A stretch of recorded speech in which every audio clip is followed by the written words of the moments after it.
For over 60 years, the United States government would not admit that a single patch of Nevada desert even existed. No name on a map, no answer to reporters, no acknowledgement in Congress. And then, in 2013, the CIA finally released a document confirming what millions had suspected all along. Area 51 was real.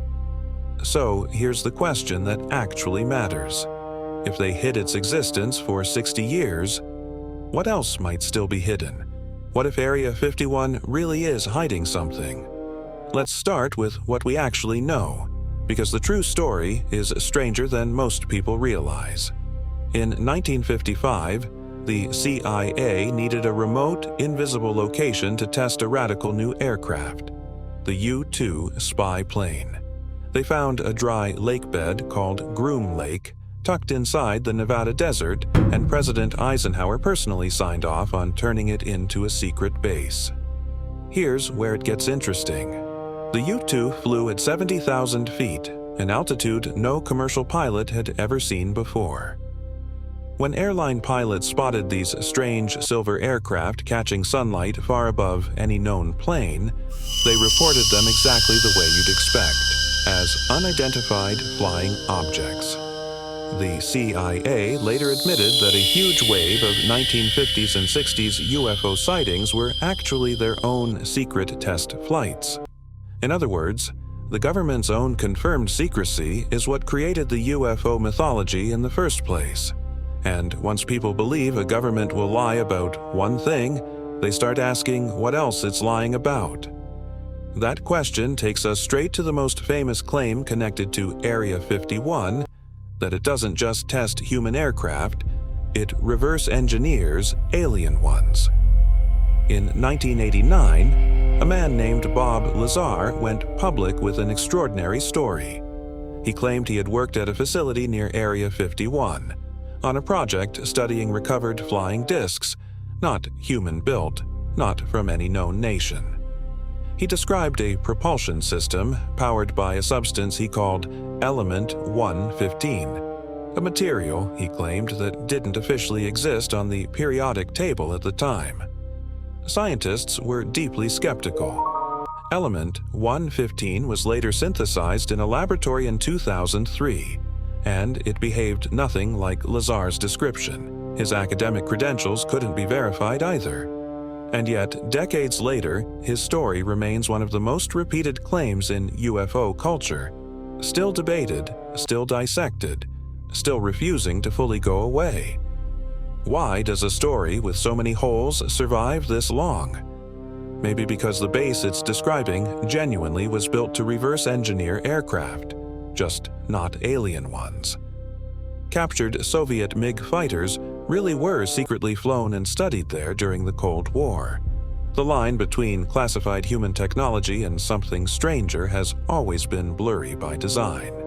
Then there's the theory of what's underneath the base, not just on top of it.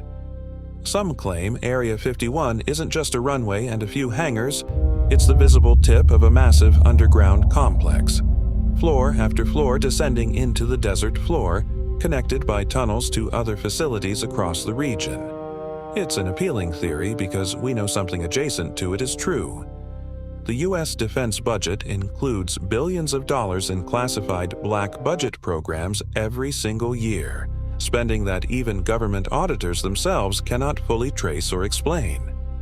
That doesn't prove tunnels or secret laboratories, but it proves the architecture for secrecy at that scale absolutely exists. When an organization can spend billions without public accounting, what else are they building? Stops being paranoia and starts being a reasonable question. And then there's the document that conspiracy researchers still argue about to this day, the so-called MJ-12 papers. Leaked in the 1980s, they describe a secret committee allegedly formed by President Truman himself, tasked with managing recovered alien technology and covering up its existence.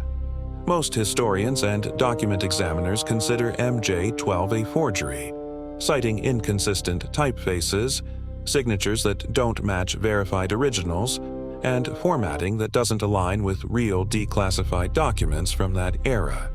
But here's the uncomfortable twist. Some of the officials named in those fake documents really did work on genuinely classified reconnaissance projects. The forgery, if that's what it is, was built on top of real secrecy, which is exactly what makes it so hard to dismiss completely. So, where does that leave us? Here's the uncomfortable truth at the center of this entire story. Nothing about Area 51 has ever needed aliens to be genuinely disturbing.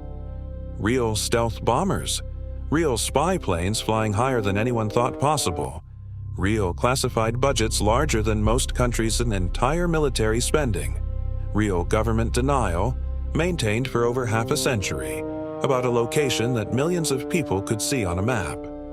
The most unsettling part isn't whether there's something otherworldly locked away in the Nevada desert. It's that we already know for a fact that the government is fully capable of hiding something enormous in plain sight for decades, and only admitting it once it no longer mattered. So the next time someone tells you a conspiracy theory sounds too extreme to be true, remember, for 60 years, the conspiracy theory was that Area 51 existed at all, and that one turned out to be exactly right.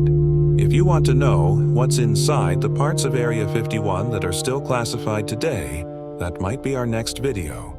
Subscribe so you don't miss it.